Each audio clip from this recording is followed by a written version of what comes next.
Hello friend, आपको कैसे हैं? आई होप आप सब लोग अच्छे होंगे। और आज के इस वीडियो में हम आपको श्योर शॉर्ट स्ट्रैटेजी बग बताने वाले हैं जो कि यूज करके आप मार्केट में एक अच्छा प्रॉफिट बना पाओगे।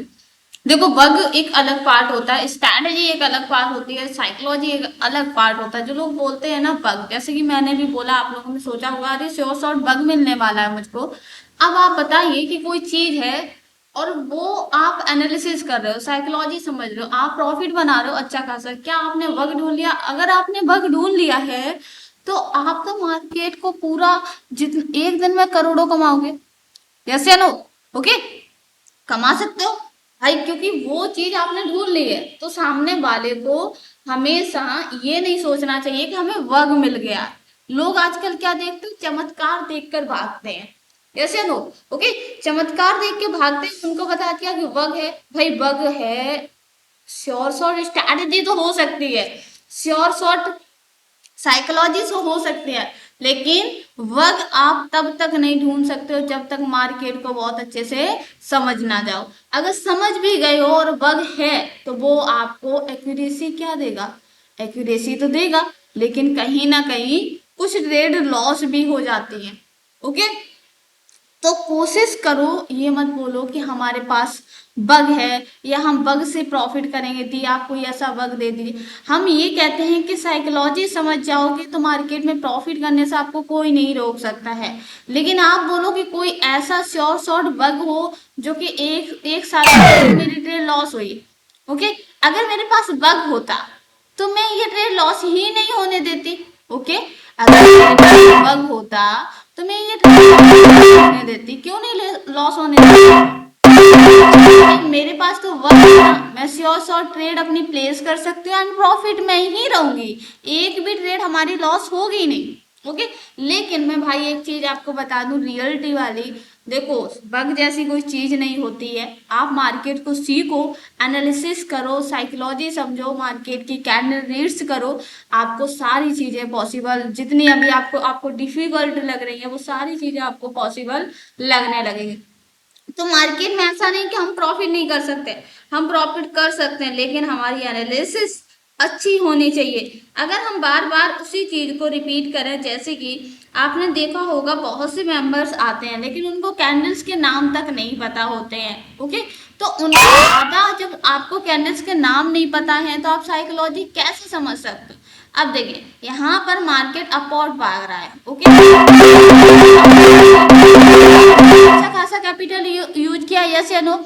लेकिन हमें पता है ना कि मार्केट की जो कैंडल है यहाँ तक टच करने के लिए आएगी। इस बेसिस पर हमने अप डायरेक्शन के लिए ट्रेड को लिया है। आप लोग कर्सर पे भी फोकस दीजिएगा। ओके, तो इसी बेसिस पर हमने ट्रेड ली है, हमने रिस्क लिया है। लेकिन कभी कभी क्या होता है, जैसे न्यूज हो गई एनएफसी वगैरह की, या फिर ईयर्स बाई होता है जो कि इफेक्ट पड़ता है मार्केट पे, उस टाइम हो गया।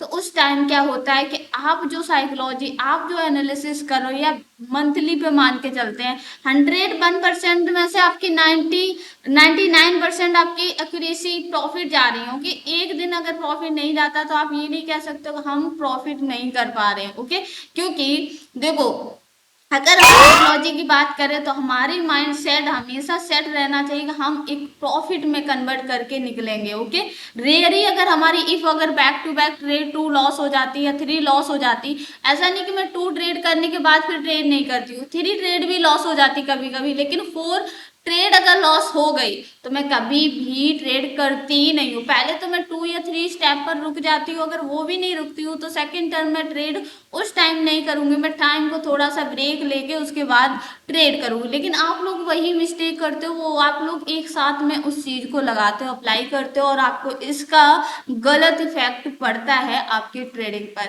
जो कि आपका धीरे धीरे लॉस ज्यादा हो जाता है। क्योंकि मेरा भी ऐसा नहीं कि मैं ये नहीं कहती हूँ कि 101%, लेकिन ज्यादा अगर कोशिश रहती है कि मंथली में अगर एक दिन ऐसा जाए कि जिसमें लॉस होता है, लेकिन मंथली के 29 डेज ऐसे हैं जिसमें आप प्रॉफिट कमा सकते हो, अच्छा खासा प्रॉफिट अर्न कर सकते हो। अभी यहाँ पर मैं ट्रेड प्लेस करूंगी अप के लिए। ओके, सो अप के लिए ट्रेड प्लेस कर दी, लेकिन कैपिटल कम यूज किया। वो क्यों? क्योंकि जिस ट्रेड में मेरी एक्यूरेसी 50% रह जाती है, उसमें मैं रिस्क कम लेती हूँ। और जिस कैंडल में मेरी एक्यूरेसी कम से कम मुझे पता है कि 101%, 95%, 99% की एक्यूरेसी होती है, मैं उसमें श्योर होके आंख बंद करके ट्रेड को ले लेती हूँ, क्योंकि मुझे पता है वो कैंडल कहीं ना कहीं यहाँ तक बनेगी। इफ अगर वो ट्रेड लॉस हो जाती है, और जो मैंने एनालिसिस किया था और अभी तक का उस पर मेरा रिकॉर्ड था, मेरा प्रॉफिट था और वो बन गई, लेकिन वहां पर मेरा लॉस हो गया, तो मैं क्या ट्रेडिंग छोड़ दूंगी या ट्रेड नहीं करूंगी, या फिर मैं ये सोचूंगी कि इस टाइम मार्केट ने एरर दिया, सेकेंड टाइम हमें ये मिस्टेक नहीं करनी है। तो यहाँ पर देखिए हमने कैपिटल कम यूज किया तो मार्केट ने लॉस किया। अब हम कैपिटल ज्यादा यूज करेंगे तो मार्केट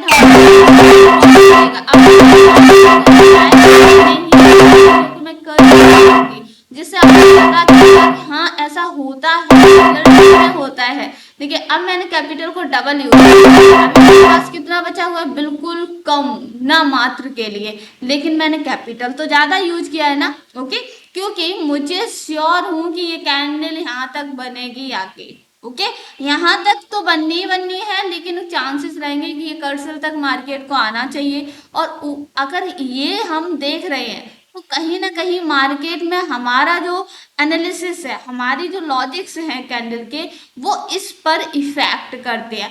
नेक्स्ट अगर देखा जाए तो यहाँ पर एक सपोर्ट लेवल भी आ रहा है, मार्केट को यहाँ आना चाहिए, बट मैंने यहाँ पर कर्सर रखा था, तो मार्केट को कहीं ना कहीं मूवमेंट करके रिटर्न को वापस आना चाहिए। ओके, जैसा मैंने बोला है कि कर्सर तक आएगा और उसने इस बात को माना भी, तो मैंने यहाँ पर श्योर होकर ट्रेड कर दी। तो मैंने बोला भी है अपने लाइव क्लास, अपने सीरीज में भी बोलती हूँ और आप लोगों से भी बोलती हूँ जो लोग ये वीडियो देख रहे हैं, कभी भी हमें फर्स्ट ट्रेड में कैपिटल को ज्यादा नहीं लगाना चाहिए। हमारी फर्स्ट ट्रेड हमने कैपिटल ज्यादा लगा दिया, इफ अगर वो लॉस हो जाती है तो सेकंड कैपिटल में आपके पास इतनी हिम्मत नहीं रहती है कि आप ट्रेड प्लेस कर सको।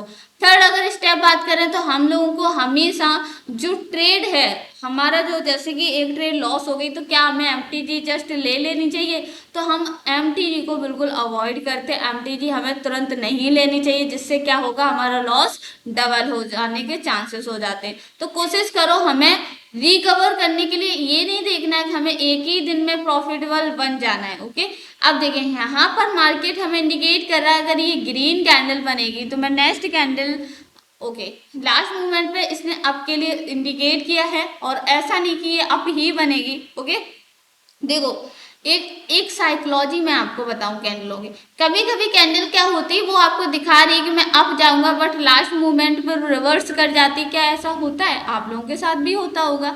ओके, जैसे कि ये मार्केट ने दिखाया यहाँ पर इन्वर्टेड हैमर कैंडल अगर बनती है तो आपको पता ही है कि मार्केट रिवर्सल का संकेत देती है, आपको पता है कि मार्केट यहाँ से डाउन जाएगा। Okay, clear.